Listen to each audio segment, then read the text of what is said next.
তো বাবা school master, তার বেতন কি? সে কিভাবে সাইকেল কিনে দিবে?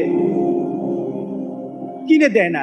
ছেলেও নাসুর বান্দা, সাইকেল চাই কিনে দেয় না, সাইকেল চাই কিনে দেয় না।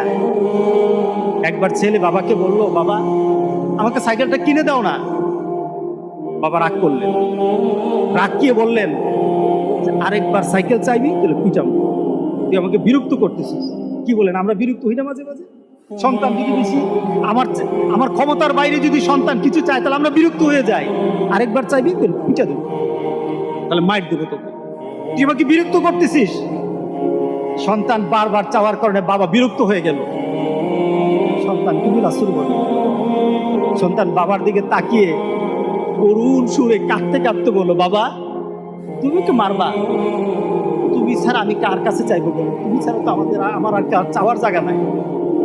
তুমি আমার আব্বা, এছাড়া আমি কার কাছে চাইবো? দেওয়ার ক্ষমতাও যদি তোমার থাকে তোমার কাছে চাইবো, না চাইলে তিটাও তোমার কাছে চাইবো।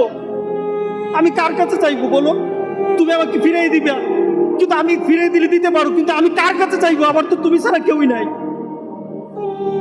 বাবার সাথে সাথে ছেলেটাকে বুকের মধ্যে আঁকড়িয়ে ধরলেন। বাবা তুই আমাকে এমন একটা কথা শুনালি, যা তোকে আগামীকাল সাইকেল কিনে দেবো। সুবহানাল্লাহ, সুবহানাল্লাহ। তার মানে কি, ছেলে তার বাবার হৃদয়ে টাচ করেছে। তার কথার মধ্যে আবেগ ছিল, ভালোবাসা ছিল, নিবেদন ছিল, যে বাবা তুমি না দিতে পারো, কিন্তু আমার তো তুমি ছাড়া কেউই নাই।